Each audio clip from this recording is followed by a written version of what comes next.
Okay, guys, today I'm going to show you why racing is like arguing with yourself. So this should give you an idea of the way your thought process should go when you're writing using the race strategy.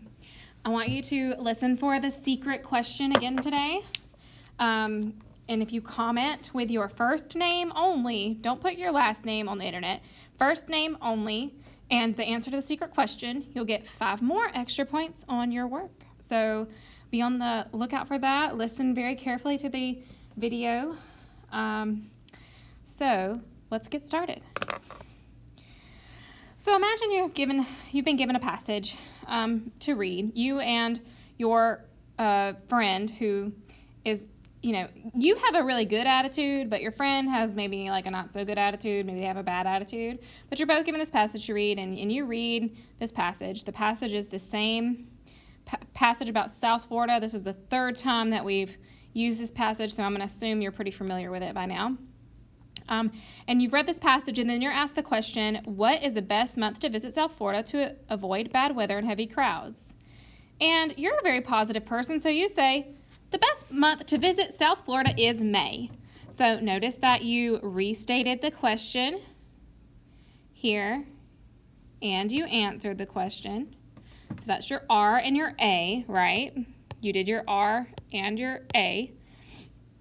And then you tell that to your friend who has a bad attitude. And your friend with a bad attitude says, well, how do you know that? You see, they have a bad attitude. And you're like, okay, how am I going to argue with this friend of mine who has a bad attitude? How do you know that? How do you know that? I'm going to do my C. I'm going to cite my text evidence. And I'm going to say, according to the author, other months are either busy, cold, or hurricane season. You sound pretty convincing, don't you? That's your text evidence. You cited it by telling me where you're getting your information from. And the text evidence, you paraphrased from the passage. So you've got your R, your A, and your C now. And your friend with a bad attitude, well, they still have a bad attitude about you in your answer. So they say, so what?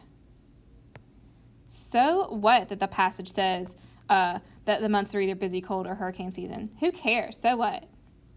You're like, how am I going to make this person understand what I'm talking about? How am I going to make them understand that my evidence supports my answer? And so you come back with your E, and you explain your thinking to them. And you say, well, since we don't want to visit during crowded times or bad weather, May is really going to be the best time to go. And now, what is your friend going to say to that? They really have nothing to say. I mean, you answered the question, you cited evidence, you explained your thinking. Now, your argumentative self or your argumentative friend here, they need to better understand, and they're not going to have much to argue with you about anymore, right? So that just kind of shows you how your thinking process should work when you're answering these questions. You start with your answer, and then you could say, well, how do you know that? Well, here's how I know it. I'm citing my text evidence. Well, so what? So what if you have your text evidence? Well, you explain your thinking. So that's your R, A, C, and E. I hope this was helpful for you in kind of seeing how your thought process should be when you're answering those race questions. And I will see you. Wait, I forgot to do the secret question.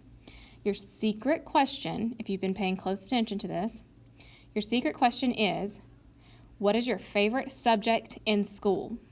So you need to comment with your first name and the answer to that secret question. What is your favorite subject in school?